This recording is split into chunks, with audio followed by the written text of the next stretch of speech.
This is the Conrad Alert. Civil defense information will be broadcast at 6:40. West of the Rockies, you're on the air. Hello. Y2K, how can we prepare? Stop a few of their machines and radios, throw them into darkness for a few hours. We are fighting for our lives. My family must survive. Food for 5 years. 1,000 gallons of gas, air filtration, water filtration.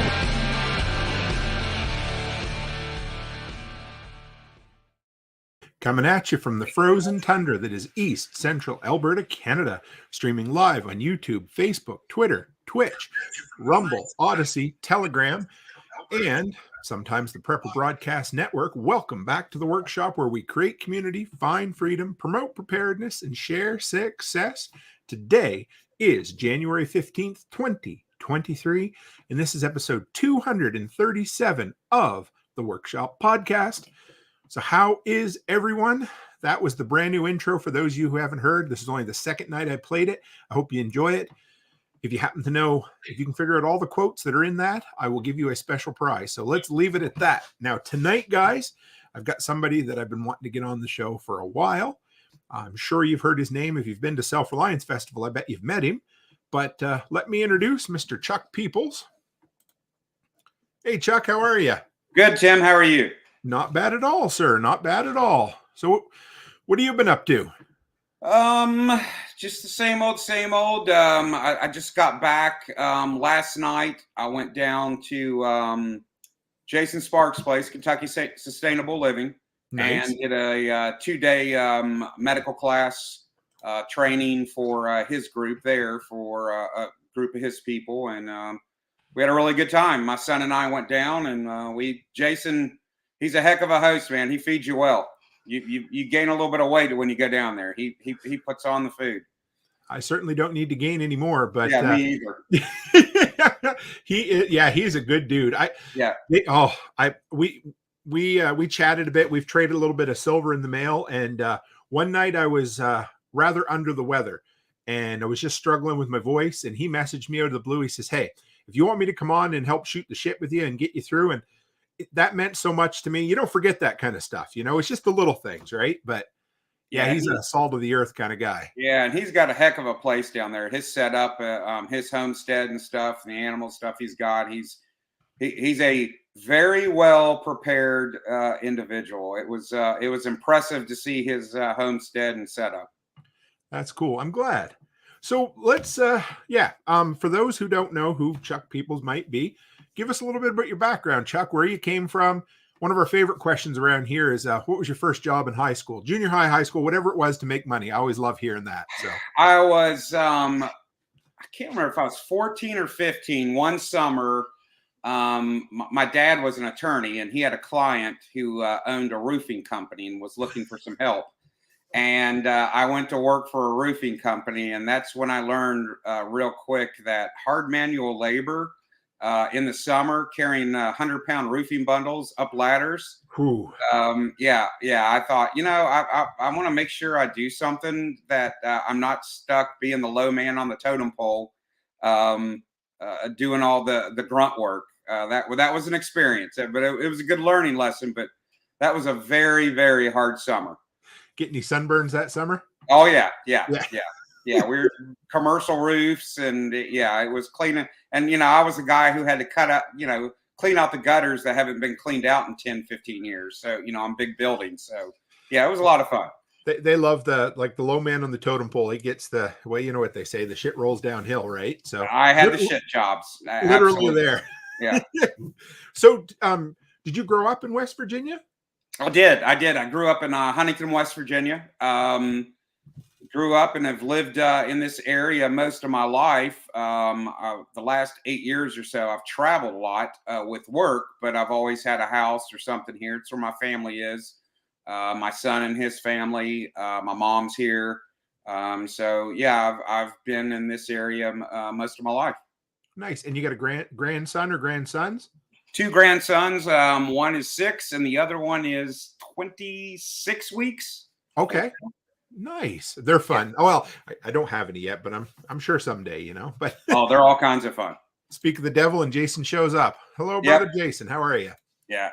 So you've got what is the name of your business now that you run? Appalachian Medical Solutions. Okay.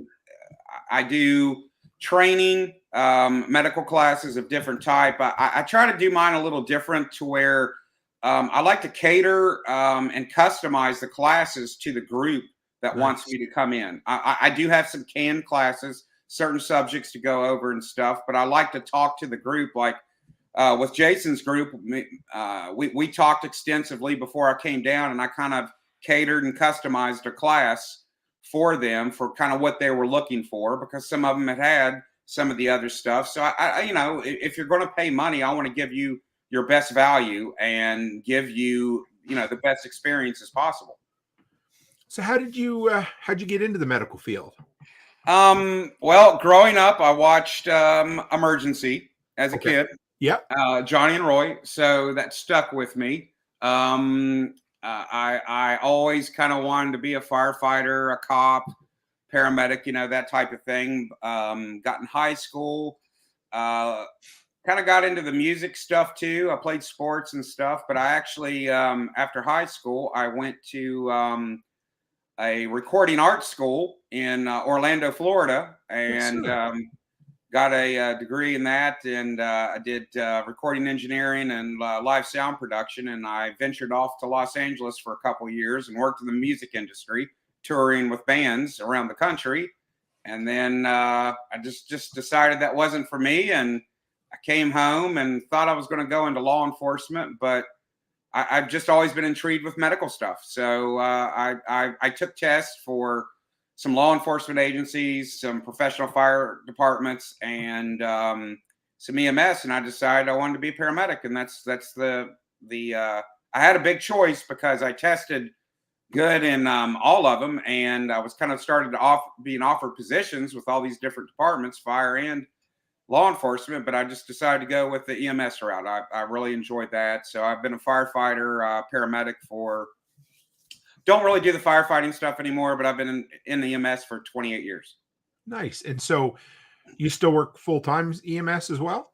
Yeah. I still do that. I'm a critical care paramedic, but I'm really trying to build up my side business as far as teaching and stuff, and I'm doing that, and I'm hopefully get to the point where that's going to be my full-time job.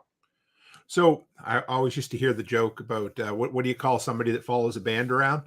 They'd say the sound guy, right? But how did you enjoy that for a while? I know probably. It was a good experience. I met a lot of good people. Saw a lot of big name musicians, and saw a little bit of history. I watched the Eagles get back together, believe it or not. Don Henley and Glenn Fry actually make up.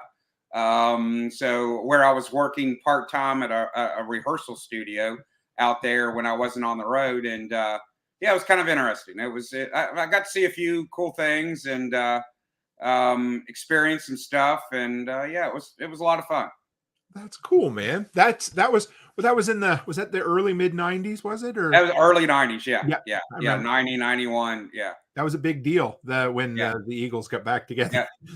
I'm always intrigued by how, I don't know, those bands, they get they grow up together, they build together, they grow together, and then all of a sudden whatever happens, things change, and everybody they follow to favor with one another. But I like seeing them get back together. I worked for it's a pretty famous rehearsal studio out there. A lot of big name backs went there, and I got to see a lot of well-known musicians. And it's funny when you actually see them day to day when they're actually doing their job. And a lot of people, music business is just like anything else. It's a business. It's their job, and that's the way they treat their professionals. So you see them off the limelight, who they really are and what they are and the true businessmen they are.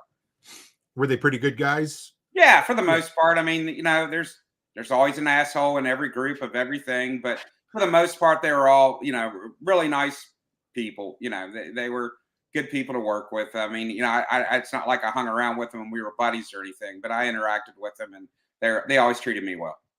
Right on. So when did you start?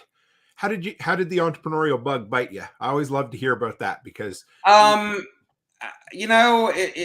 little bit of, I mean, I've always taught. I literally started teaching in EMS because we're required to do continuing education every couple of years.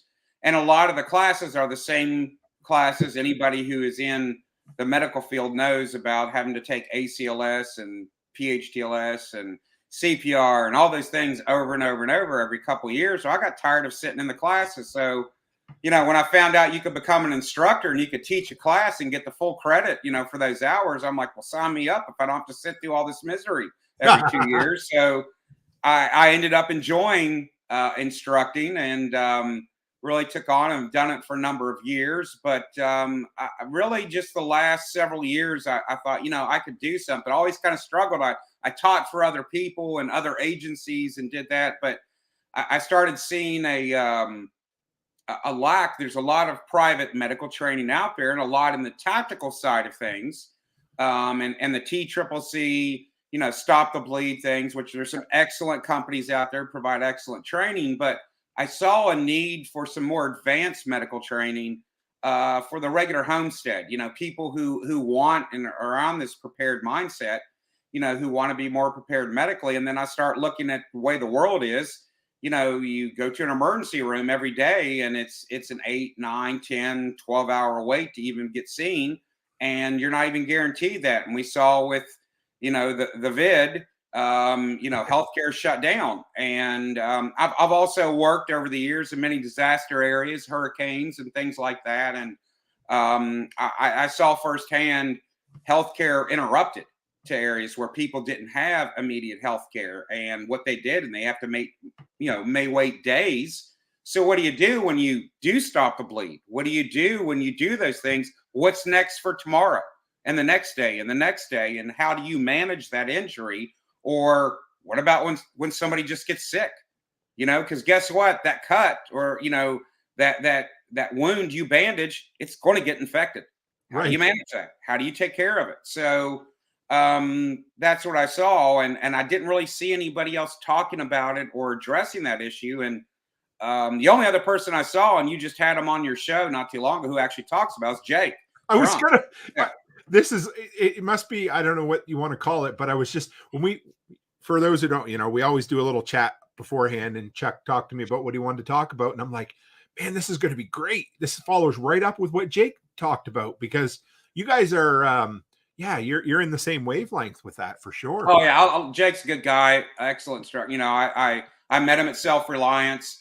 He was vending the first time that I saw him there, and I was presenting, and I was actually doing a tourniquet class, and I was telling people, if you don't have a tourniquet, turn around, walk through those doors, and go buy one for Jake. And he had a bunch, and I think I pretty much sold out most of his tourniquets and some of his gear at that particular one. I think that was last February's maybe. But he wasn't at the most recent one. No, he wasn't. But yeah, he just messaged me this past weekend, and he's helping me out, getting me some trainer SWAT T tourniquets and stuff. And then he was asking me about a show that's coming up in Virginia, and just I like keeping in touch with him. He's a good solid dude, good solid practitioner, and I really enjoyed listening to him on your live that you had him on. Yeah, he was. I met him at prepper camp, and as soon as I met him, I'm like, I like this dude. We hit it off. Yeah. I could talk to him all day, So, do you consider you're into preparedness? Do you consider yourself a bit of a prepper? I started. It's probably about 97. Working. Well, I was working EMS, and we got deployed to a different part of the state. For some flooding, heavy flooding, and there was some, real bad flooding and damage and stuff done. And of course, state government came in, FEMA came in, and I saw what an absolute clusterfuck it was with FEMA. Absolutely. And I thought, oh man, I'm part of this, and this is ridiculous. So I thought, I need to be more prepared for my family. So I started doing, like everybody else, 3 days, then a week, and then more, and then, I really got into it, the whole Y2K scare thing. And, I was actually working EMS that night, and that was one of the slowest holidays I've ever worked, because I think everybody was scared to death over it. But I've just gone and I've gone and worked more and more hurricanes and disaster areas and stuff, and just seen firsthand the challenges, and you're just not going to get help. It's not going to be there, and you can't expect the government just to be there and come in and take care of all your needs. You're a grown adult. I don't understand why people don't have more than a couple days worth of food in their house, why they don't have a little extra fuel or redundant power sources or, heating sources and stuff. I mean, some of these people don't even have an extra blanket, for God's sake. So it just kind of stuck, and it's just really, I've taken it, and I was really into search and rescue in the local response. So that kind of got me into some of the bushcraft stuff, which ties over into some of the preparedness stuff, and just really got into it. And then June of 2020, I was in the hospital for about 4 months. I was critically ill. I was almost died. And while I was in the hospital, I was stuck because that was the middle of COVID. And my family couldn't come down. I was in Texas. My family's in West Virginia, so I didn't have a whole lot to do. So I had my cell phone, and I kind of found John Willis and some of his videos and started exploring that. And from there, listened to him. And that kind of motivated me to get better and do things, and following him. And then I just discover this whole network that everybody's part of, Jack Spirko, and just that whole network under him. I mean, he's kind of like the Godfather, and everybody that's branched out, you and Nicole and Billy, and then people like Jason and just everybody in that group, everybody I've met through Self-Reliance and all these different groups. And it's just been it's been pretty amazing. The last couple of years is all these different people to come together, and it's kind of nice. You're kind of like, oh, well, these are my people. Yes. I understand these people. They understand me. I've said it, and I'm sure you've heard me say it before, but when Becky and I left Nicole's spring workshop last year, and we were walking down the hill, and she looked at me, she said, "We found our people, hon." And I'm like, yeah, you're right. I've known them for years as imaginary internet friends, but when we finally got together, it's pretty cool. Yeah, and I've just met so many people. I mean, Nate, from Two Chicks, and Evan with his radio stuff. All these, and Jason Rappaport, and who actually makes the T-shirts and everything for John.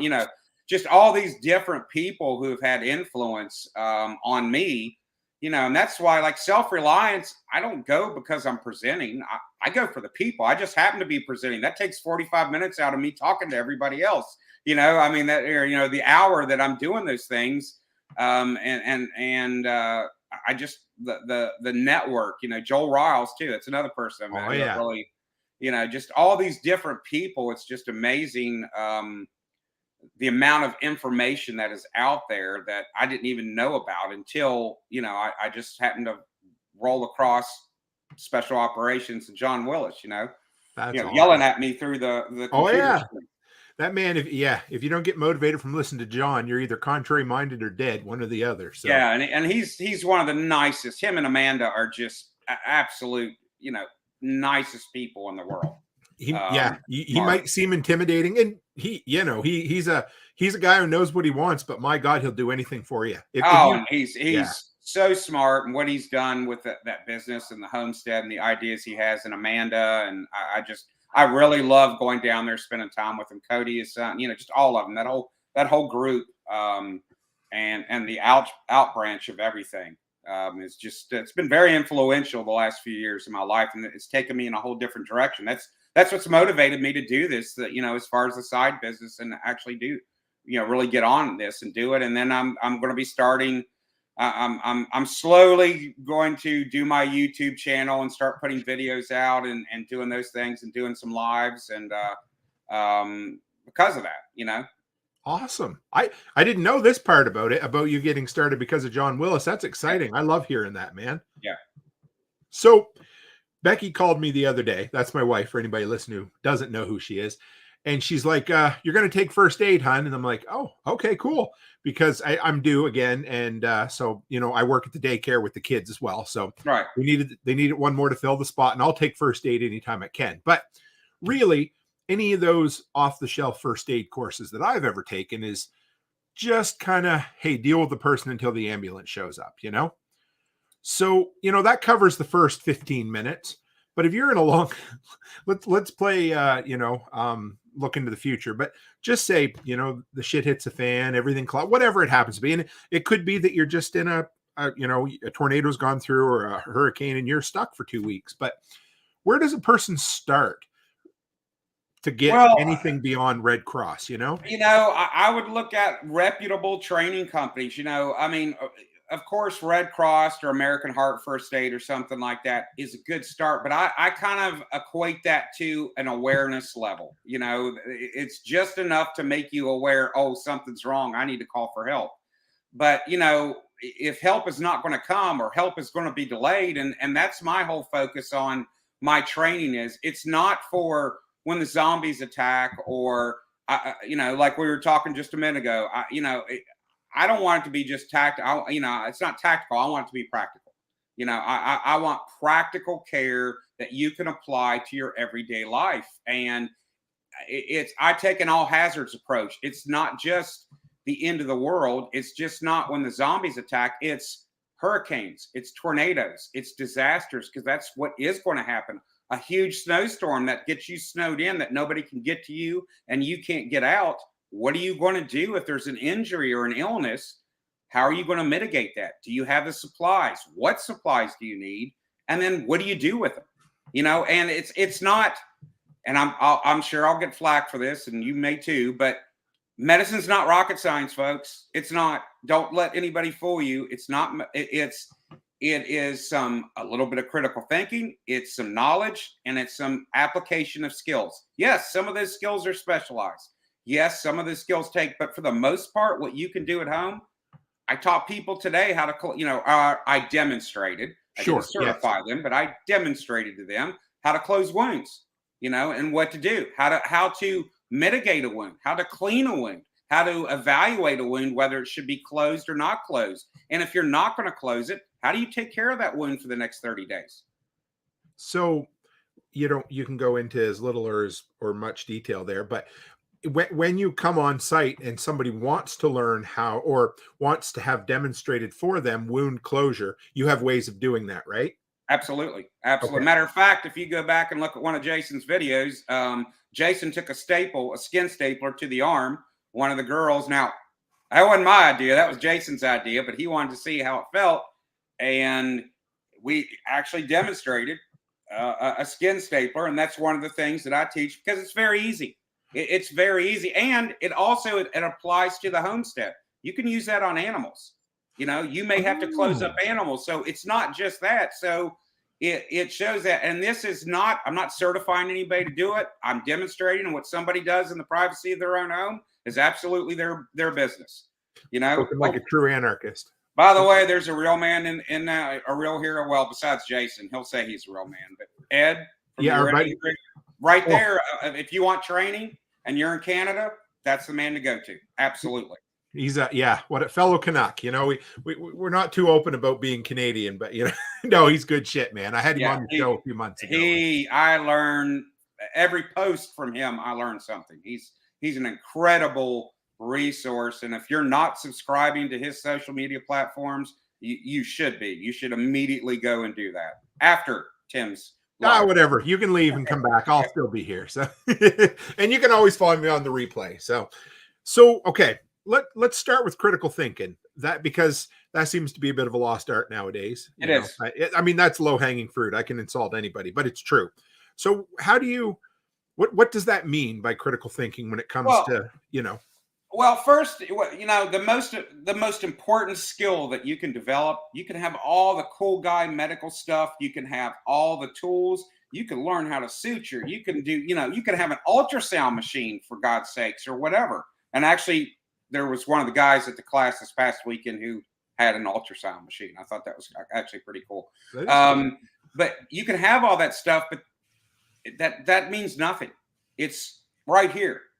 And it's patient assessment. Every patient you see, everything you do, you're going to assess them.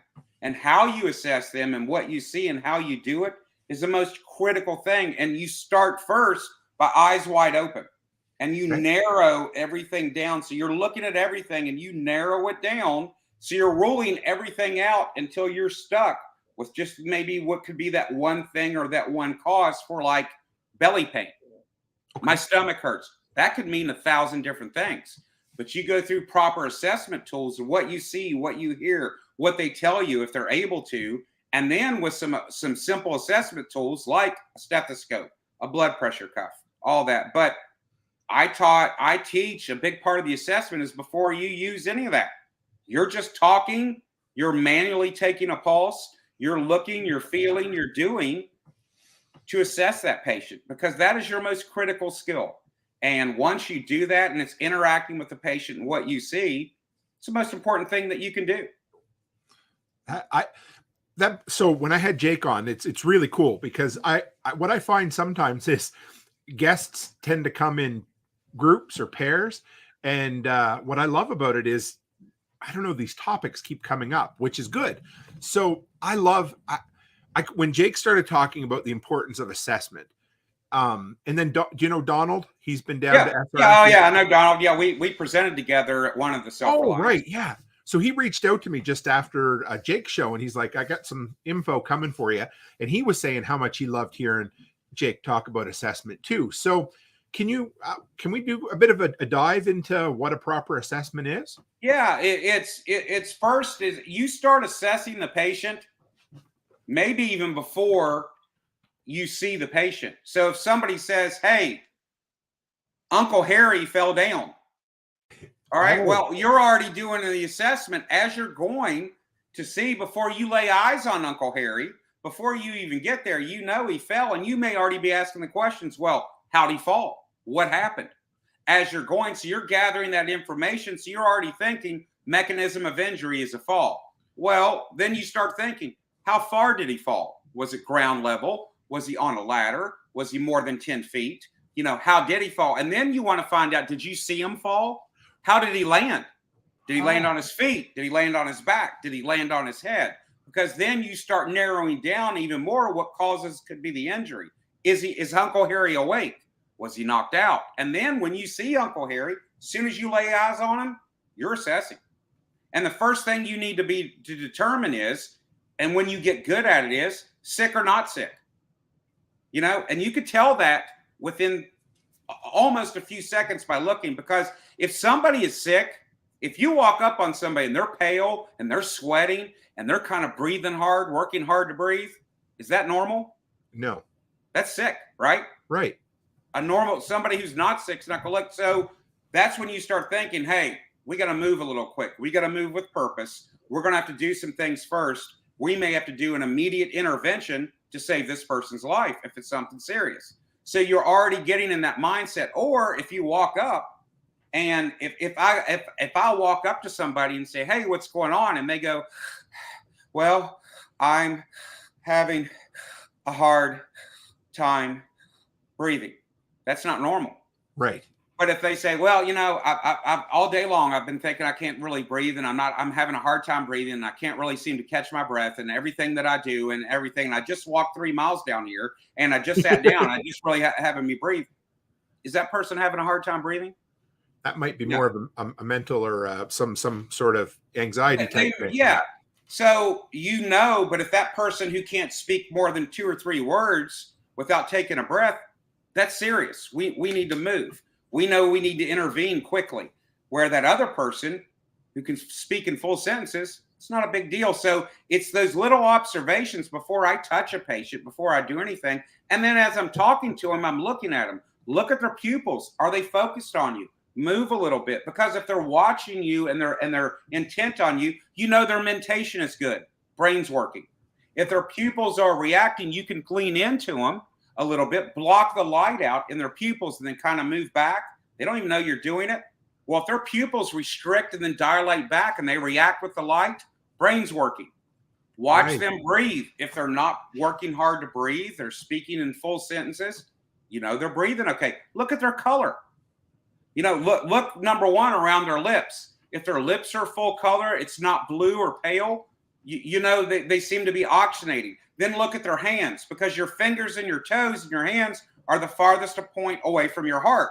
Well, blood is what delivers oxygen to your cells, to your body. So that's the transporting. So the farthest point away, if you've got good color in your hands, they're not pale, you're circulating. Okay. And it's other little things like if you can feel a radial pulse, a palpable pulse, that their systolic pressure, that top number, blood pressure, that top is at least 80.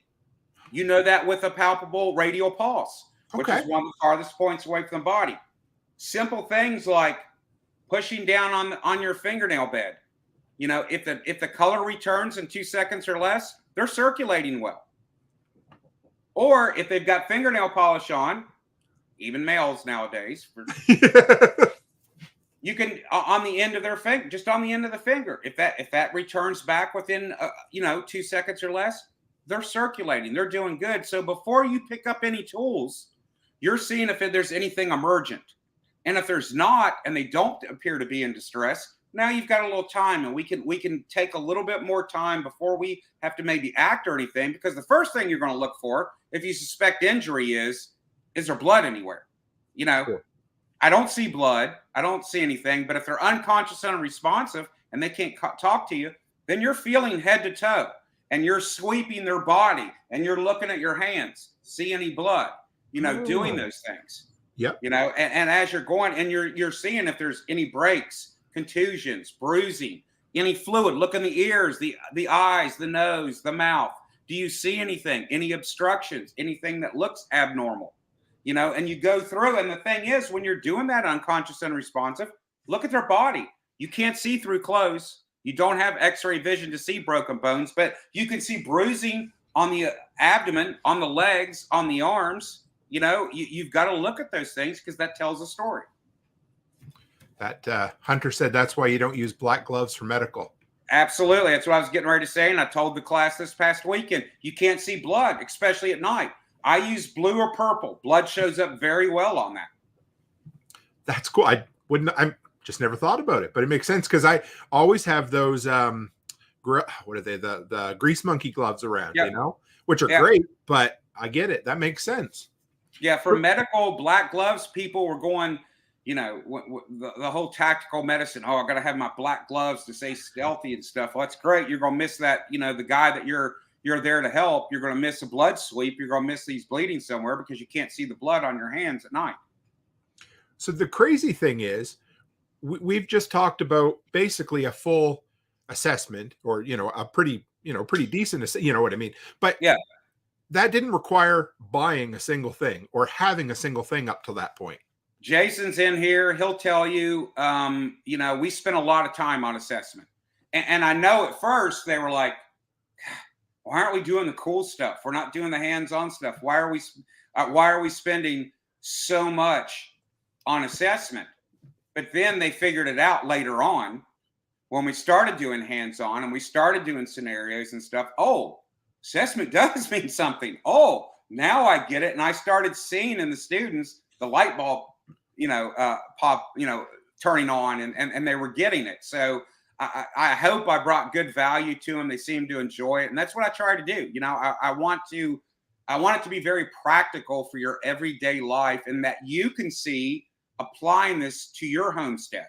What are the things? Because I've used more tourniquets on people, applying tourniquets on actual patients, not for bombs going off and gunshot wounds. I've done that. But it's more for chainsaw accidents, home accidents, things like that. That's where I'm using tourniquets for. And I've seen them used on and things like that is for that. And how many people use a chainsaw on the homestead? And how many people, in a mythical grid down scenario, you're probably going to be malnourished. You're probably going to be tired. You're probably going to be doing activities you don't normally do and working longer days than you normally do.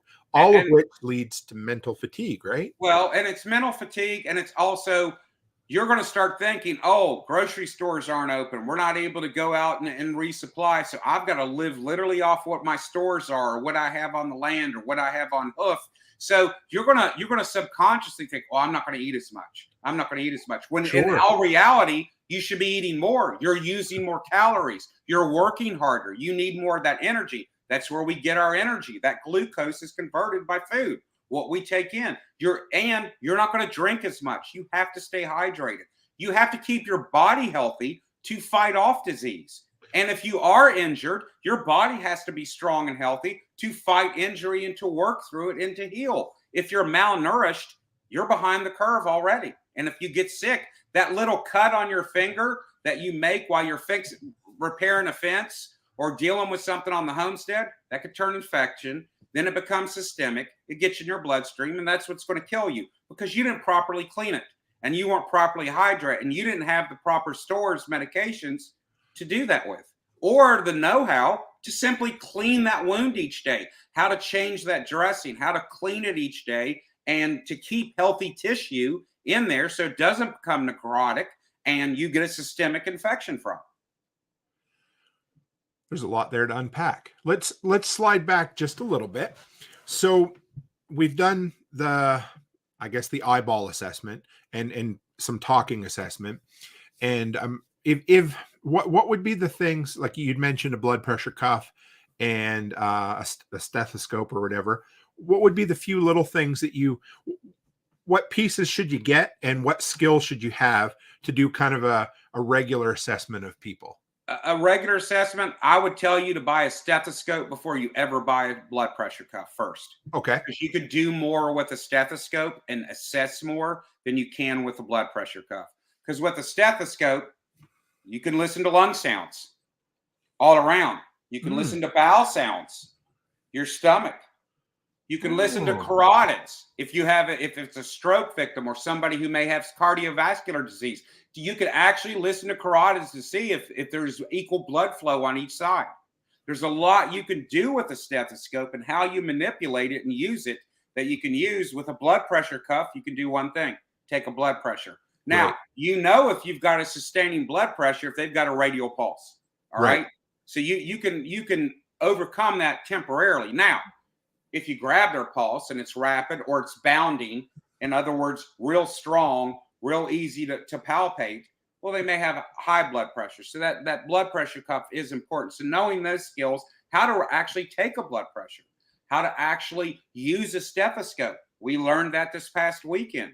A pulse oximeter is also very valuable. Now, I can tell by my eyes and through those assessments I told you about, if somebody is oxygenating, if they're getting the proper circulation, because with that circulation delivers oxygen to the body. But it's also a good tool. But one of the most important tools that people always forget about, but I bet almost everybody has one, thermometer. Sure. Do you have one you prefer? What's the most reliable, or does it matter? A good one. If you get a $7 thermometer, you're getting a $7 piece of equipment. All right. So it's just like anything. But even if you've got one of the infrared, forehead scanners, make sure you actually get one that's for human use. But I will tell you this, the infrared temperature screens that you can use that I know you use for a wall or stuff like that, they're usually 1, maybe 2 degrees lower than what the human body actually is. So it's off. So if you could, in a pinch, take somebody's temperature with that, you can. But I'll tell you another tool to have. What if you have a sick loved one and they've got an infection, they've got a fever? How can you constantly monitor their temperature? Well, I would have thought a thermometer, but I'm guessing I'm off base. Thermometer doesn't constantly monitor, but you know what does? A meat thermometer. Tape it underneath their armpit. Oh. Take it. You can even get their remote one. You can see what their constant thermometer is, and it's within 1 to 2 degrees actual, that may be a little lower than what the human, maybe a little higher than what the human temperature is, but we use those in search and rescue. When we package patients up and we're having to carry them over rough terrain, we can't keep unwrapping them, to take a temperature and stuff. So we duct tape a meat thermometer underneath in their armpit, their axillary, which is also a way that you could take temperature, is axillary. And you can actually see when you go to the hospital, the fancy thermometers they use, you'll look on there and you'll see an arm raised, a little picture of the little display on the thermometer that they can select, which is axillary. Tape that under there. You've got constant temperature monitoring. Well, that was worth the price of admission right there. That was awesome. So the thing is, I'm guessing that even if it is a degree or two off, it's always going to be that degree or two off, because in most cases, what you're looking for is a change for the better or for the worse, is it? Correct. So, you can monitor those things. So this is common sense. Everybody, we've kind of been brainwashed over the years by the medical establishment that, oh, it's this big secret thing. Well, it's called practicing medicine for a reason. They're not experts. They don't know it all. A lot of times from doctors on down, and I don't know if most doctors will admit this, but I've had doctors admit it to me, and I'm sure you would too. If you had somewhere close, it's a wild ass guess. That's why they run all those tests. You may come in and go, and I'm sure this has happened to you. The doctor goes, well, I think it's this, but I want to run some tests to make sure. Right. They're not making, you know what they're doing, that making sure is? They're ruling everything else out that they didn't miss something. Sure. Which is still smart, and you want them to do that, but it's still kind of a guess. And they're going to run those tests because that rules out everything else, and you can focus on what it is to guide, and that's what your patient assessment is. Your assessment is going to guide your mode of treatment, how you want to treat them, and do I need to do it quickly? Do I've got a little bit of time?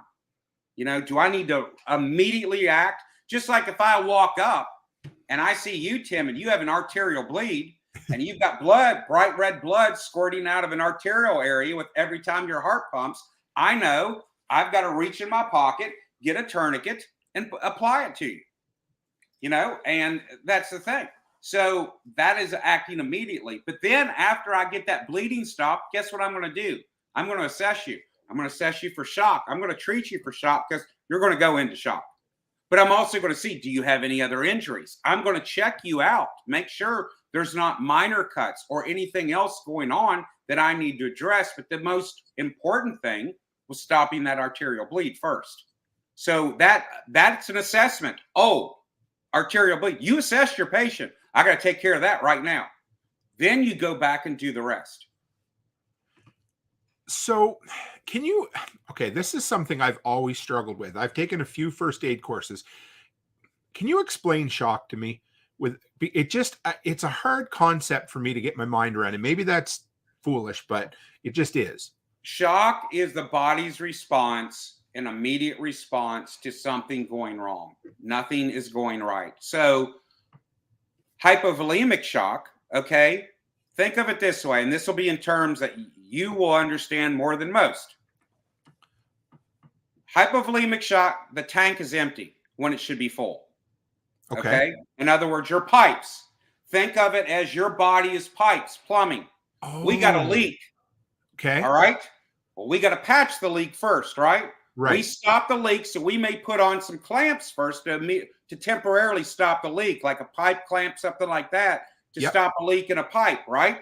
We'll take, and then, okay, well, now we got to do that. So we fix that. So now we've got to fill everything back up. We've got to repressurize the system. Okay. So when that system's down, you go to try. So if you have a leak and you try to turn on a faucet, you're only going to get a little bit of pressure, right? So think about it with shock, blood loss, hypovolemic, or volume loss. You've lost volume in the body. What do you think? Just like your water pressure, if you have a leak in your pipes, your blood pressure is going to do what? It's going to come down. Right. So if it comes down, what's the rest of your body do?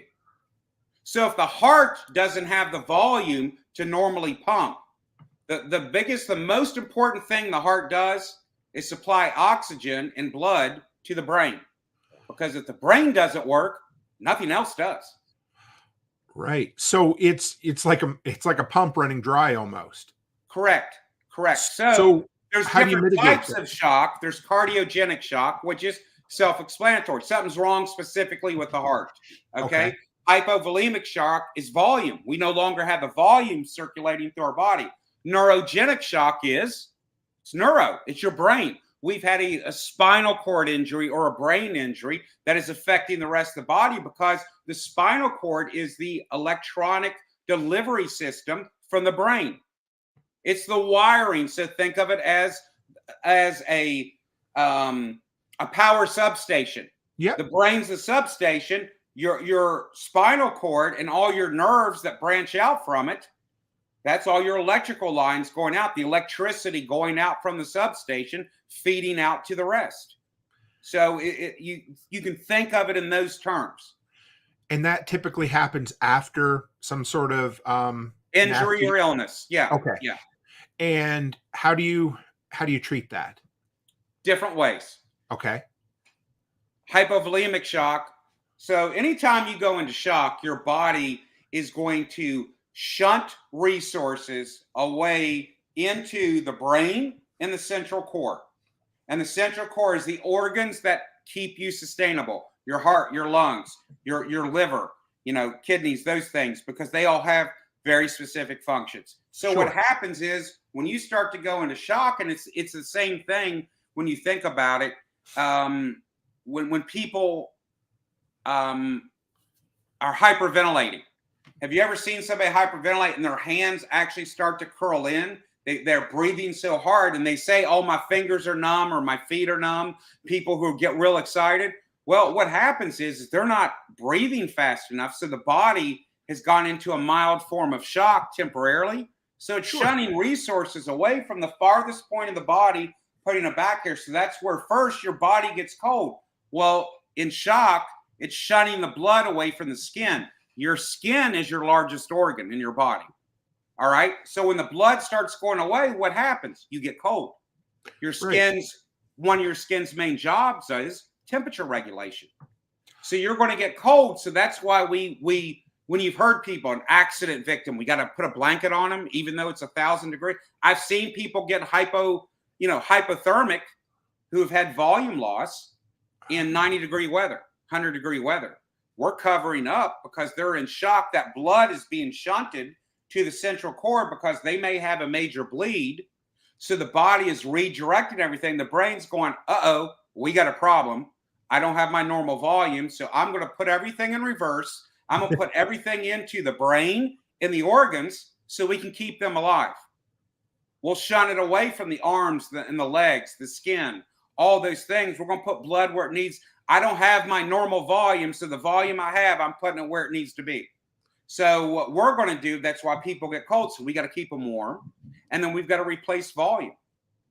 Now with cardiogenic shock, it could be medications. It may require surgery. Neurogenic shock, same thing. It depends on the type of shock. Septic shock, which is sepsis, when your body is infection in your blood. It's gone through your bloodstream. So then it affects your organs and it starts to shut your organs down. So antibiotics, heavy dosages of antibiotics, and finding out where that contaminant or that source of bacteria is. Is it something inside the body? Is it a foreign object? Is it a specific disease? Is it a piece of flesh that has rotted from disease that is spreading bacteria? So you have to go on kind of an investigative hunt and assessment. Again, that surgeon is going to do an assessment to figure out what they need to do to fix it. It's ongoing. And you're always reassessing, because when I put that tourniquet on your arm, I'm going to reassess my treatment of you, that tourniquet, because you know what's going to happen? When it first happens, your adrenaline is going to go way up. Your muscles are automatically going to tense up, right? And it's going to be it's going to be subconsciously, because that's what your brain does to protect. So your arm muscle will automatically just tense up. Your muscles will get real rigid. Well, once I put that on and you have that adrenaline dump and you start to calm down, what do you think those muscles are going to do? They're going to relax, contract. So what's that tourniquet going to do? It's going to get slack. We tighten. We make sure it stays tight. So we reassess, and we're ongoing assessment of reassessing our patient all the time. So assessment, as I said, your most important tool, because it drives your treatment all through your course of treatment of what you're going to do. Because then, just like having that thermometer on, taped underneath somebody's arm for constant monitoring, if it's getting better, we can slack off on some of this treatment. They're getting better, or they're getting worse. Okay, we need to rethink, reevaluate, new direction here to try to make this better. What I loved about that concept, the whole thing, is it brings math, or at least kind of math, or at least numbers into medical. Because for me, if I'm just looking, or, if I'm just trusting my brain to say, well, they look a little better than they did last time, or I'm going to be an optimist or whatever, right? I have nothing to go by. But this constant assessing and reassessing, that gives me the peace of mind I know to stay the course or change something. And that's why I would suggest go to, whether it's a course from me, Jake, but find somebody who is teaching things like vital signs. There's nothing that says I can't teach you vital signs. There's nowhere in this world that says that. What I can't do is certify you to go out and act as a medical practitioner to do treatment that says that you're an EMT, a nurse, a doctor, or anything else, or you go open up, Toolman Tim's vital signs clinic and you charge for it. I can't do that. But what I can do is I can teach you how to do vital signs, but it's also a skill. If you don't practice that skill, you lose that skill. Ask anybody that's ever used all the students this past weekend. They didn't realize how hard it is that using a stethoscope is a skill.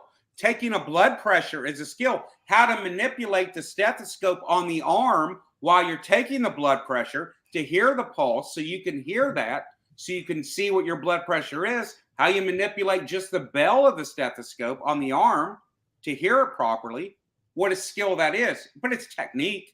It's not rocket science. This is not, I can teach anybody to do this. It's just showing you those fine skills, those fine little tricks of the trade, so to speak, on how to do that. Vital signs are easy. It's not rocket science stuff. Brain surgery, yeah. I couldn't do brain surgery, couldn't think about it. I can cut a skull open, that's about it.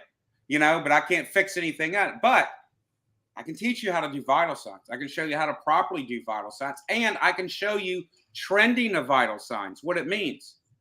If the blood pressure is up, but you also have to think about, okay, you don't automatically get excited. You take somebody's blood pressure and it's up above what the normal range for an adult would be. Well, what are they doing? They're excited, right? They just ran, they did something, or they've had an injury they're all shook up about. Of course, their adrenaline's going to be up. So we take it and we reassess in 5 minutes as they start to calm down. And you may see as they calm down, their pulse is going to come down. Their blood pressure is going to come down. All right, now we've got something that we can trend by, something that is our baseline. Just like when you take your measurements, when you start building a deck or something, you're going to go for those square corners, right? And you're constantly going to check your measurements and your spacing between boards if you're laying decking down, things like that. It's the same thing. So we're trending these vital signs to see, is there a trend that's going to the wayside bad or to the good side? So we're constantly, whether it's every 5 minutes, 15 minutes, every 30 minutes, that also what dictates is the patient's condition.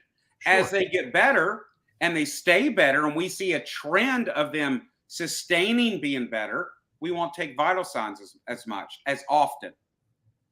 But if they stay bad, we may take them every 5 minutes. Just to make sure that shit hasn't gone sideways all of a sudden. Or it's still going sideways, that we haven't reversed the problem. But if we reverse it and then they start, coasting back down the hill, going where they should be, then we're good. And we can kind of slack off because we're going to ease off on our treatment. We're not going to be as aggressive. And now we're going to go into maintaining treatment, sustaining treatment, managing the wound, the illness, or whatever it is, continuing the management of it. So, okay. The other day I did a dump run and had a bunch of old lumber. And anyway, it's pretty much gone now, but you can see. So I reached in to grab a piece of lumber and I put a nasty little cut there. Never thought anything of it. And a couple of days later, it was kind of irritated and it was getting kind of red and pink around the edges. Infected? Sure. That's where it ended. It got better, but let's use that as an example. Let's say, I'm out, the shit has hit the fan, proverbial or literally whatever. And I've been out cutting wood or hauling lumber and I put a nice little gash on my arm. Maybe it needs stitches, maybe it doesn't. But, it gets infected and it gets kind of nasty. What do you do? Walk through what we would do in kind of a grid down, maybe the materials we need and really just the assessment and that kind of stuff. Well, when that happens, number one, if you've had training on, and just this is exactly what we went over this past week. And that was one of the things I did for Jason's group was some wound care. And we went into that. And actually some of that, I think he had part of that as some of the live broadcasts we did on YouTube. So you can go back and look at that. But what we talk about is, all right, you've stopped the bleeding. maybe it is a pretty good dead. It was bleeding pretty good. Maybe we elected for our initial treatment of that we packed the wound. We took gauze and packed it. We dressed it. We put a bandage on it. Okay. So we've got the bleeding stopped. Now we're going to evaluate this wound. Now we're going to look at, well, the first thing we're going to do is we're going to clean it. So we're going to look in that wound. We're going to assess the wound. Okay. We're looking inside. Do we see contaminants? Do we see debris? All right. We're going to take copious amount of saline or clean water. But here's the thing. And I'm going to give away a small part of my class, but this is nothing that's a secret. If you have treated water, in other words, tap water, lukewarm tap water, room temperature tap water, that is perfectly okay to flush that wound with. Because studies have shown, and they've done multiple studies now, it's no different than sterile water or saline. None. No different. So flush it. Copious amounts of water, and you want to take a syringe or something. I don't have a water bottle in here. Take a water bottle. Poke a little hole in the top. Squeeze it hard down in that. You've created a pressure, almost like a pressure washer. Sure. Now, we don't want too much, but we want a good sizable or a good amount of pressure stream to flush all those even little contaminants out. And you want to do it from the top, and you want gravity to work. So have it going downhill. Flush that out so it doesn't stay in the cut. And then you want to kind of clean it up. Dab that excess water out, and then look.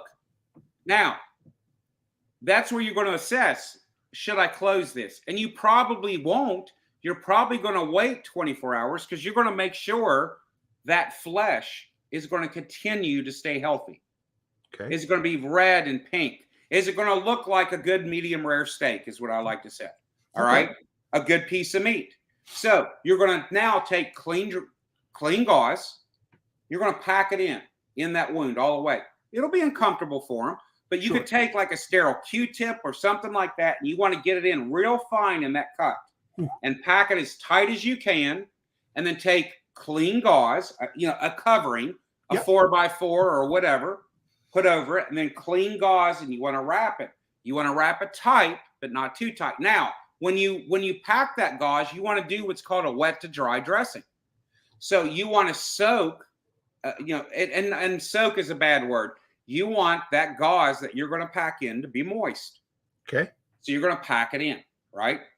You pack that moist gauze in. So when you go to remove it, it's going to take debris out, but it's not going to take good, viable flesh, healing flesh. So the next day in 24 hours, when you evaluate that, you're going to look at it and you're going to go, okay, it's clean. I don't see any dirt. That skin is all nice and pink and everything. I think I can probably close this wound, but if I can't, or I don't have the skill or the tools, I can continue packing it the same way, clean, moist gauze, dry dressing over it. Okay. 24 hours later, I check it again. I clean it. Each time we go through all the same steps, and that's how you manage it. Now, if you start seeing infection, that's where antibiotics come into play, and you're going to have to dose on antibiotics. So, maybe your fish gets sick, and, maybe you've got some, your fish can help you out, or you call Jace Medical and you do an evaluation. Yeah. Or there's a couple more companies doing it. Their names escape me now, but you do that and you have those antibiotics on set, and you have a talk with your doctor, your nurse practitioner, or PA, and go, hey, I'm in a rural area. I can't get to this. Could I have some antibiotics? Can I have this? Or, they may write you a prescription, because that's no different than what Jace Medical's doing. It's absolutely no different.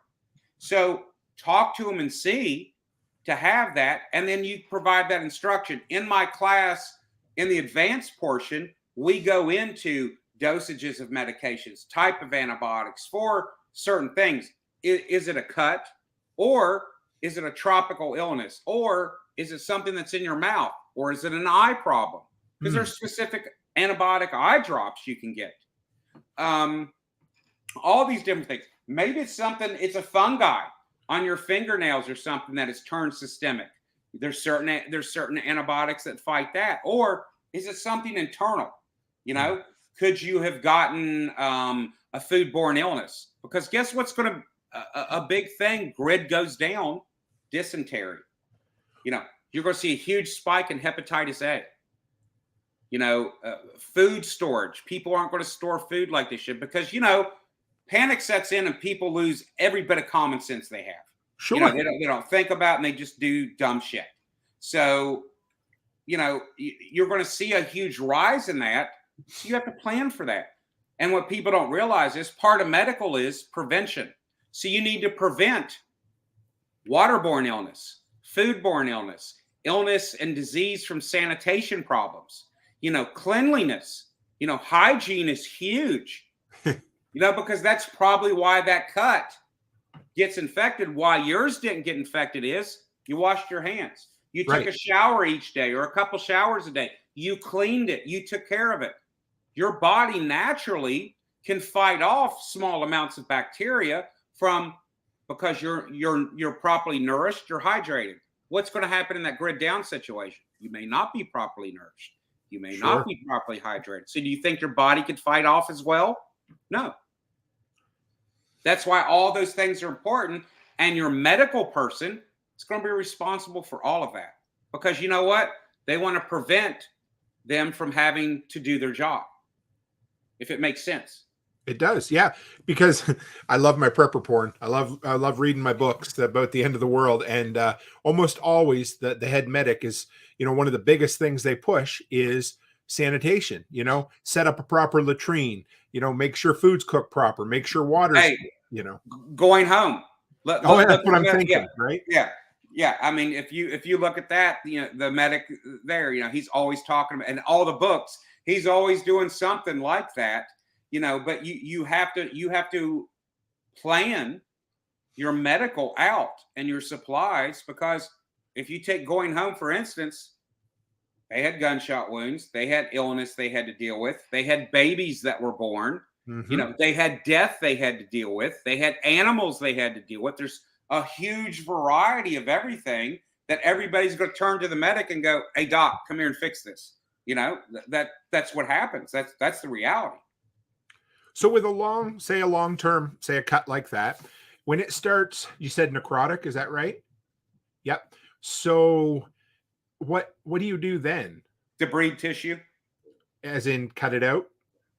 Yep. Okay. You cut it out to healthy, viable flesh.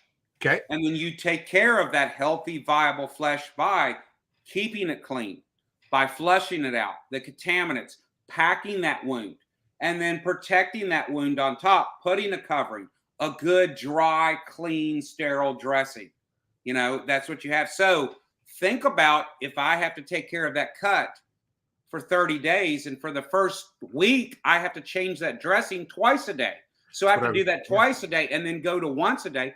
How much are you going to use in that month's time?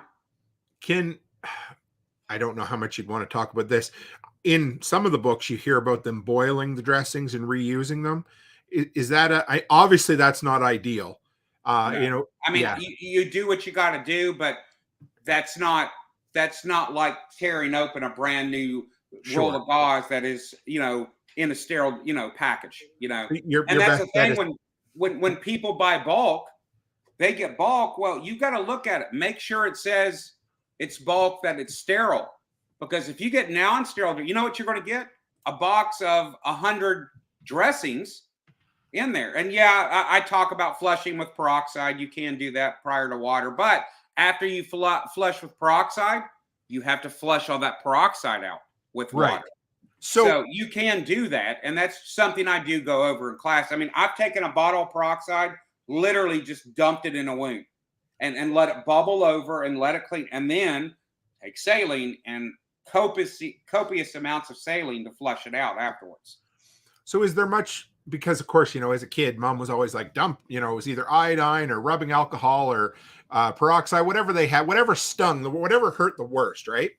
But if nothing else, flushing with clean, fresh, or proper water is ideal. Is that it? Or yeah, you could take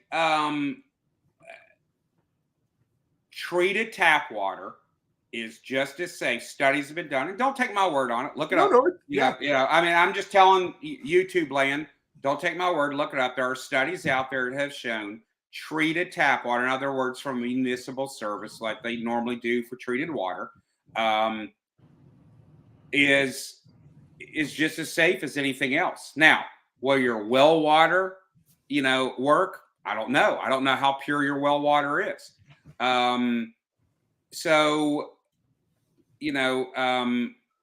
It's best to have, but bottled water is safe. It's safe to drink. If it's safe to drink, so to speak, Yep. and it's been filtered and everything, you can use it.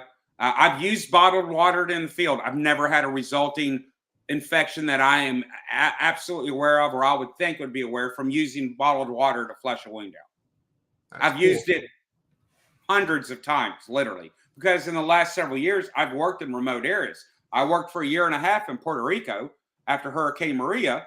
I was the chief medic down there for the recovery effort.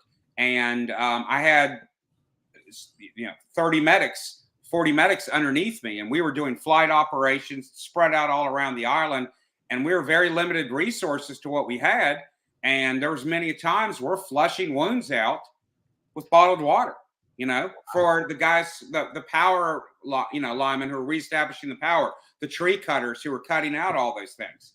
Iridium Ed makes a great point about, towels often build up bacteria when hanging to dry. That's why, gauze bandages have the same opportunity after you boil them. So he's right. That's why when you think you have enough gauze, multiply that by 10, and then you might be close. What's Bear's business? Refuge Medical. Yeah. Doesn't he sell a 5-gallon bucket of gauze or something like that? It's a wound care bucket. And okay. I'm not knocking Bear's business whatsoever. They do a great job, great people. They put on a great program. If you're going to buy from somebody that's an American business who has American-made products, order from them. Order from Jake Drum, from Emergency Solution, order from them. But in all reality, a serious wound like you're talking about that you're going to take care of in 30 days. And from what I understand, which is in that wound care bucket, that might be enough supplies for that 30 days. Fair enough. And that's one wound. Yeah, so, right. And I'm not saying they're not ever, they've never said, oh, this will last you these wounds. They've never said that. I'm just saying to give you an idea. How much we use. Yeah. One wound care bucket's probably not going to be enough long term. Fair enough. So buy 10 from Bear, order everything that Ed has from the Iridium Group. Any product that he has medical wise, order 10 of them, because that's what you're going to need if a grid goes down. What about using tropical antibiotic on gauze when packing? No. Okay. No. How come? Well, a couple of reasons. It can dry out. Even though it's a petroleum, it's a petroleum-based thing, so it can actually do some damage in that wound. You got to remember something: topical. That's internal. Oh, sure, yeah. Okay, different. Your skin is a natural barrier and protected. It absorbs things, so it also filters things, bad things from getting in. You go through the skin layers, and you're in meaty flesh in the capillary bed. That can be absorbed into. That can cause necrotic tissue. So we're talking about something like a triple ointment or a polysporin, something like that? Correct. Not on the inside. You don't want to rub that gauze with it and everything. So you want sterile gauze. Yep. And then you're going to, after you're doing that wound care, it's going to be a wet to dry dressing. The initial to stop the bleed is dry. You don't want wet because moisture interferes with the platelet, the coagulatory effect. In other words, in your clotting effect, those platelets and how they coagulate, that moisture will actually affect that and lessens their effect. So that's why you want dry, and you also want it as a barrier, and you want to pack it in as tight as possible against that point of bleed. So you want to look in, you want to examine that wound, and you may see it. And you know what? If it's big enough and tight enough, you may put your finger in there and tamponade that bleed where you see it as the artery and hold on to it. Get your gauze, wad you up a good little roll ball in the beginning so you have something pliable to put on, pack that right on that bleed, and then you start packing that gauze tight. as tight as you can, as much as you can get in there. So if it's arterial, I don't want to go down too big of a rabbit hole, of course, but if it's arterial and you pack it, is that going to heal itself? I mean, is that possible or okay? How damaged is the artery? Okay. Yeah, that's fair. I'm just curious because I have Not everything is going to be, would it be ideal to have a vascular surgeon, in your group and has a full surgical suite? Sure, it would. Yeah. That'd be great. I can't tell you if it's a nick or a small puncture. Yes. Okay, if cool. a third of the artery is destroyed, no, you're going to have to go in there and surgically repair it. Right. But if you don't do anything, the patient's going to bleed out and die. Exactly. And you can live without a leg. You can live without an arm. Right. You can't live without blood. You can't live without blood. Because loss of blood equals cellular death because there's no oxygen because of the volume. So cellular death leads to your brain dying, your organs dying, you dying. Fair enough. What about the is it Israeli bandage or the stuff that you can pack in that has the blood clotting built in? Is that any good or is it just quick clot? It is. Quick clot. It is. I'm also going to tell you, studies have shown, does it help and does it speed up the clotting factor? Yes. But wound packing gauze, which I don't have any right here. Okay. My stuff's still all packed up from Jason's. And my kit I normally carry on me every day is in there. My ankle kit is in the other room. Wound packing gauze is a tighter weave, a little bit thicker of a material than what regular rolled gauze is. Okay. So can you use regular rolled gauze as wound packing material? Yes, you can. Right.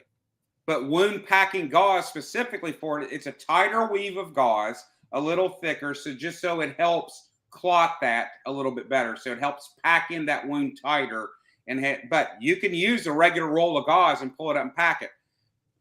Do I have quick clot and carry it in some kits? Yes. But every single one of my kits, every single one of my immediate bleeding control kits has regular wound packing gauze. Okay. So if you have $50 to spend on medical supplies, you can buy one package of quick clot, or you could spend $3 on a package of wound packing gauze, or buy 6 packages of wound packing gauze, some pressure dressings, and things like that, where you could put a kit together. But a pressure dressing is no more than a adhesive pad. In other words, about a 5x9 abdominal pad, a thick piece of gauze. Yep. And an ace bandage. They're just sewn together. If you take a 5x9 abdominal pad, is what it's called, gauze. You can look it up, ABD pad. You can order this Amazon, Bear, Ed. I'm sure Ed has them. And an ace wrap. That's the same thing. Guess what's also in all my kits? Those exact same things as a backup. I have pressure dressings, emergency pressure dressings, but I also have those too as an additional resource because you may need more than one pressure dressing. Wounds, especially if you want to talk about the tactical realm, gunshot wounds, normally if somebody's shooting at you, it's probably not going to be just one bullet. Right. You may have multiple holes. What are you going to do? I'll pick this hole. You've got to be prepared. You might even have an entry and an exit wound even, right? Correct. Absolutely. So and there's certain pressure dressings out there. The Oleas bandage, which I like, that Tactical Medical Solutions has, it's OALES, is a great piece of equipment. It's a pressure dressing that has wound packing gauze packed in it, inside of it, along with that pad. It has a occlusive dressing, so to speak, a piece of plastic on it that you can use. And it has a cup that puts pressure down on the wound, but you can also remove that cup, and it's like an eye protected cup that you can wrap around. So if you have a head injury or an eye injury that you need, you can put that cup over the eye. So it's all these things in one. That's why I like it. I would rather spend. Can I get a Israeli bandage for say $5? Yes. The Olaus bandage, I would rather pay the $7 or $8 for that because it's all encompassed. Did I spell that right? Or how did? Yes. Oh, yes. Okay. Perfect. Good. I put it in the comments there, guys, if anybody's interested. So, Ed says plain Curelix or compact gauze is also more versatile. Yep. Regular gauze can be used on eyes, external wounds, abdominal lacerations. Hemostatics are very specific. Exactly. And it is very specific. And that's why I say I carry, like, I just use regular wound packing gauze, regular, compacted gauze because it's cheaper, number one, and I can have more of it. Right. Combat gauze, it's 4 yards. It's 4 yards worth, meters, but it's, I'm trying to get the Canadian. I got to speak. I'm translating for all you Canadians. But it's very specific what you can use. Could you wrap it around a wound? Yes. But like Ed says, you can't really use it in eyes. Right. You can use this for so many different things. And I would rather have what's going to be more versatile. If I want a piece of equipment that's very versatile, just like you with a tool. You want a tool. Yeah, you've got some tools that are very specific, do one specific job, but then you have some tools that can cover many different things. So, that's what's going to be more valuable to you, right? Right. Same thing for me. You don't want to have to carry an ER with you everywhere you go. You may only have your medical kit, like me, on my back. It's in a backpack. I'm 52 years old. That shit starts to get heavy after a while. I want I don't want to have to carry as much weight as possible. So I want something that does 4 things instead of just one thing. Right. I love it. And inexpensive. So it goes further. You can buy more of it, right? Well, and that's my whole thing is, I get the question every class I teach.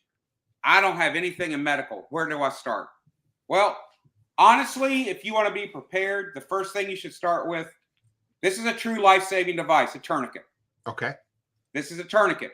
I carry one every day. I pulled it out of my pocket. No, it's not staged. You can ask classes, everything. I carry one literally every day. Literally, when I take stuff out of my pocket at night, my wallet, my tourniquet sets on top of my wallet. I won't walk out of the house with either one. I get a tourniquet. And then here's the other thing. Buy Band-Aids. Guess what you're going to use the most of? My kids know. Band-Aids. Yep. You think I can stock up on Band-Aids. I just want to give a shout out. Jason from Kentucky Sustainable Living has a shit ton of Band-Aids. Now, that's all I'm going to say. I don't want to reveal all of his stores or anything, but I was very impressed with his whole array of stores, food, everything else. But he really took into that because what are you going to use most of? What do you use most of now, every day, medical-wise? Right. Why would that be any different if the grid goes down? That makes sense. So buy a lot of Band-Aids. When I work any event or anything that I do, every single one of my kits, I carry Band-Aids in the most accessible pocket on whatever bag I'm using. And all my bags are John makes them, Willis, special operations equipment. And I didn't have to. I had every bag anybody made before. Right. But I literally, out of my own pocket, John doesn't pay me. He's never, I've gotten a couple little things, but every medical thing I have from him, I've paid full price for, just like every other customer. It's worth it. Ed will tell you, he's used the gear, and this is not sitting in a closet or sitting in a truck. This is stuff I've used on real patients, taken to events, used out, things that I'm working as a paramedic, and it holds up. That's why I bought it. I'll never have to buy it again. Where other bags, I've literally been slung underneath a helicopter doing a short haul, 50 feet hanging on a hook underneath a helicopter with my bag rigged up too. And as we're 750 feet in the air, and I won't mention the name, but yeah, I will, because they owe me a new bag. 511. The 511 medical bag I had. Yep. Well, on the top, where John's is not, where it's supposed to be strength, double scuba webbing, all this stitching, it's slung into the grab handle. It rips away from the bag, and my medical bag goes down 750 and feet and explodes on Oh, a creek bed on there. Now, luckily, the only thing that was out of my pocket was my bag and my stethoscope, my $250 personal stethoscope, by the way. Thank you, 511. But I wasn't, but you lose that. John's, I'll rig it up there all day long. Porterhouse is here. I love them. Yeah, I bought a wallet from John, and I got a crossbody. My wife calls it my man purse, but my crossbody bag that I use for everything, and they're bulletproof. Yeah, This crossbody bag. Yeah, I know. I can reach just about anywhere and pull something of John's. Yeah, but that's the other thing. Don't skip on equipment. But if you can't afford something, put your money and budget it. And if anybody needs anything, I'll type in my email address. Contact me. You can contact me through social media, whatever. I'll be more than happy to give you advice on what equipment to buy. Ask me, is this good? Am I wasting my money? Is this a good stethoscope? Is this, because everybody gets on Amazon and you see 1,000 different things. Right. You're not sure what's good or what's bad. So I'll just tell you from my professional experience what I think is good. Now, what you do with your own money and what you want to do, hey, go for it. That, free world, do as you act. But I'll be more than happy if you solicit my advice. I'll be more than happy to give it to you. Is that an equipment? And I do pre-made medical kits, but I also custom make those. If you want a medical kit, tell me what you want. But here's the other thing with all of this, and I'm sure Ed will agree with me on this. He's listening. It's medical intelligence. I repack my kits for what I'm about to do. Fair enough. What's the weather? Who are the people I'm doing? What activities are they going to be doing? Where am I going to be at? What are my resources? All those things come into play. So if you tell me I want a comprehensive kit, well, I'm going to ask you a lot of questions. Okay. Sure. Who's it for? Is it just for you? Is it for your family? Do you have kids? How old are your kids? What are you going to be doing? Where are you going to have this kit? Why do you need this kit, or what do you envision it for, just in case of what?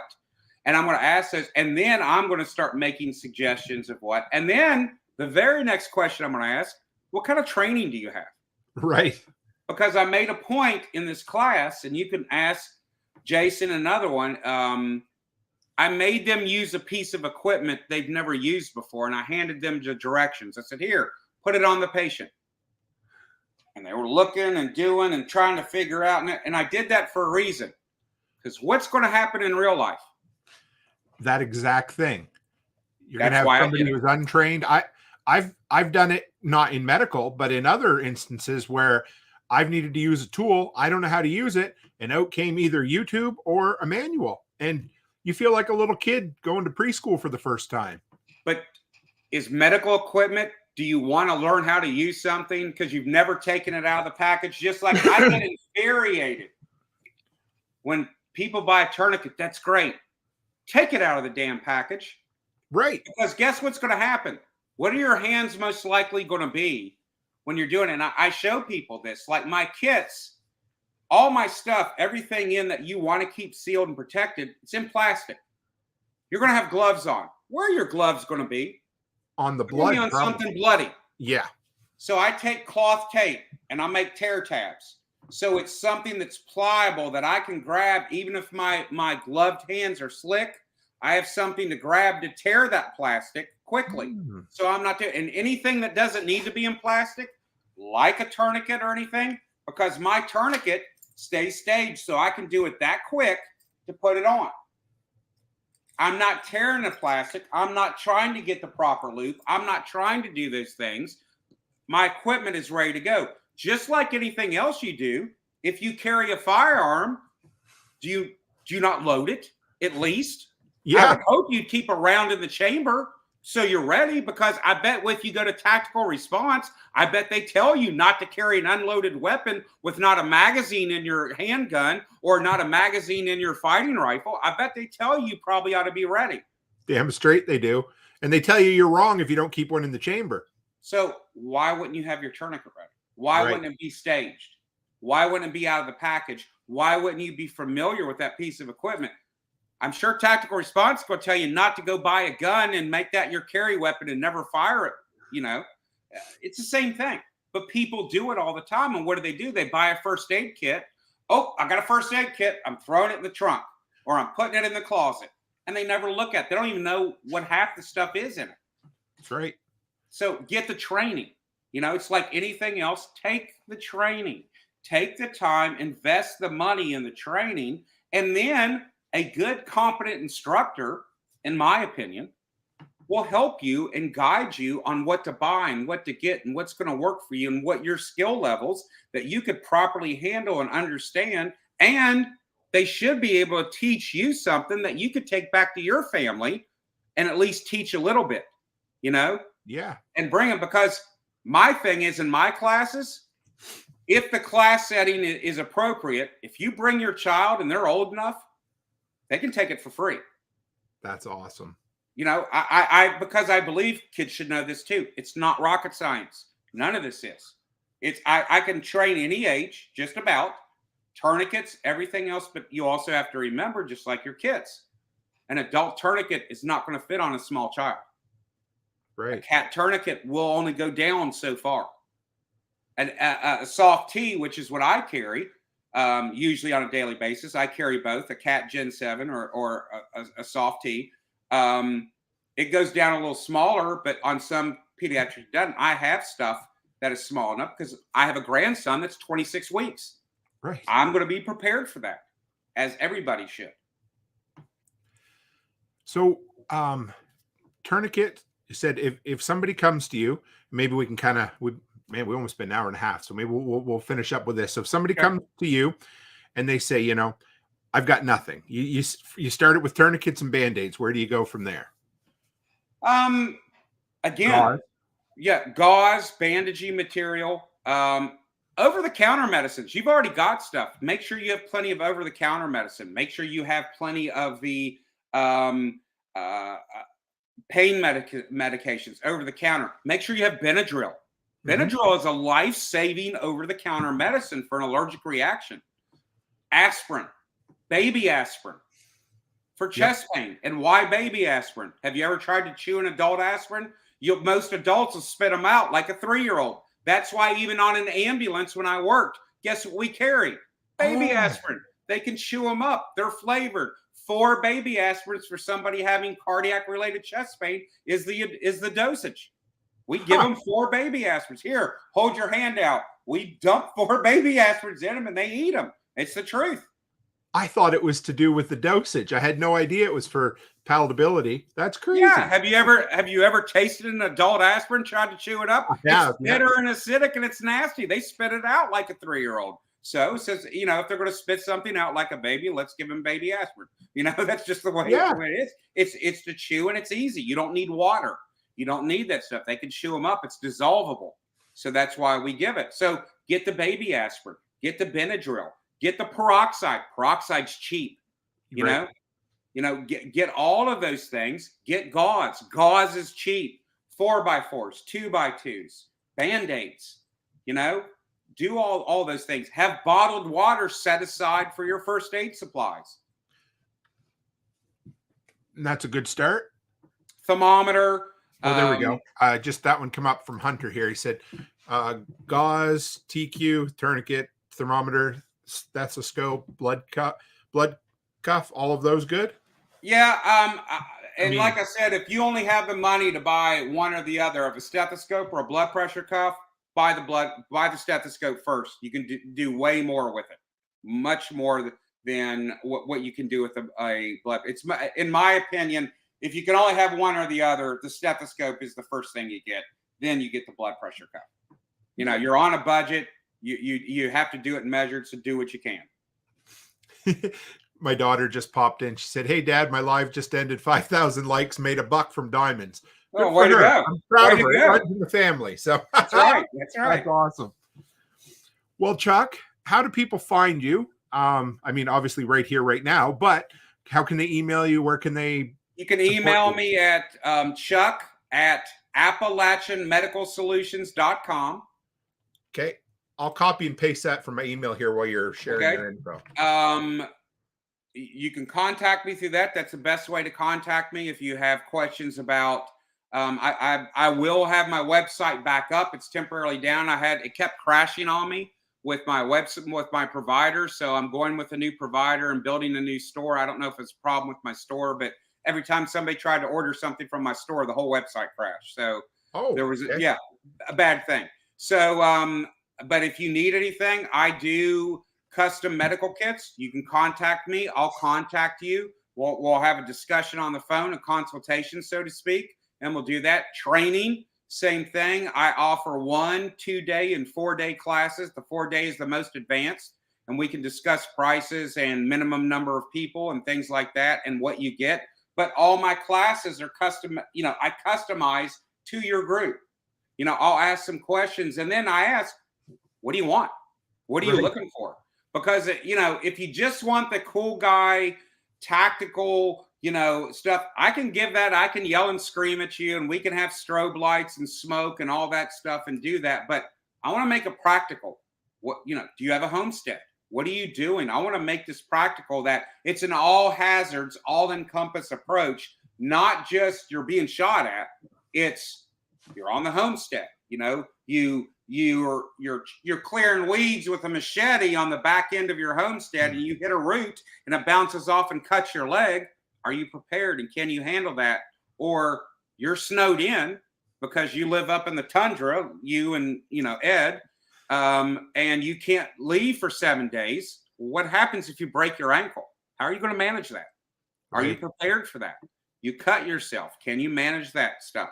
It's those types of things that I want to do, because I want to bring to you what you need and what is going to be the most practical, not tactical thing, in your life. See, I've coined a new thing we did before we started this. You need to copyright that. I know. That's better than preparedness, man. That's awesome. Are you on any social platforms? I've got an Instagram. I've got, I'm starting my YouTube channel.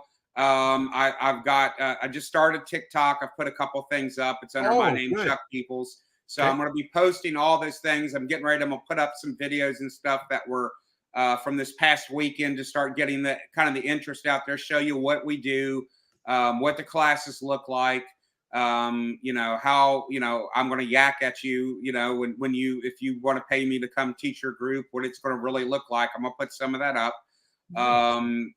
Jason filmed it. Some other people filmed it at the class. And, I enjoy doing it. I had a great time at Jason's. I mean, I loved it because it was a smaller class and they were so engaged and asked so many questions. And that's what I love. I want questions. I love doing that because it really enhances the teaching environment, because I promise somebody's going to ask a question everybody else was too timid to ask. Yep.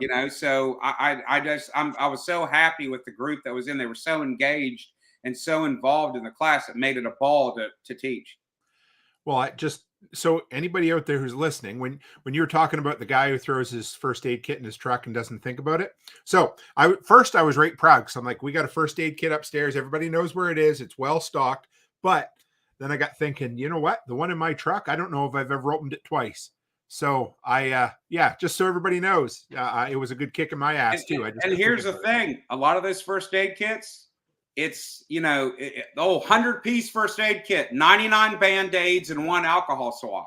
Right, that's what it is. Yeah, the weird size. So it's look at it, make sure it's going to be something that has actual tools in it. If not, I'll put one together for you. Ed has some. Jake has some from Drum Emergency Solutions. Bear Independent, Refuge Medical, they have some. There's several other vendors and stuff that does stuff. If you don't get it from me, please use one of these local people. Use Ed in Canada. Ed should be the official, medical supplier for all of Canada. I mean, I think that's Absolutely. The way it should be. Well, thank you, Chuck. Thank you. Those 90 minutes flew, my brother. That was good. Yeah. But if you want to hang in the background for just a second, I'll close up and I'll be right back with you. No problem.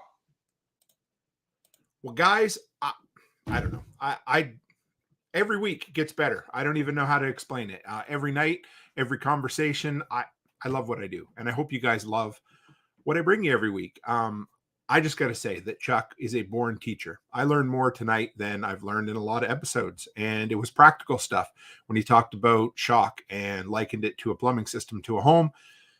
I learned something. So I hope you guys enjoyed that. Hey, I seen a nice crowd. We had 3 different people over on Twitch tonight. So thank you guys for all showing up. But anyway, make sure you support Chuck. Reach out to him if you're looking for training or some kind of custom first aid kit, anything like that at all. So with that, guys, I appreciate you as always. Stay happy, stay healthy, and have a great week.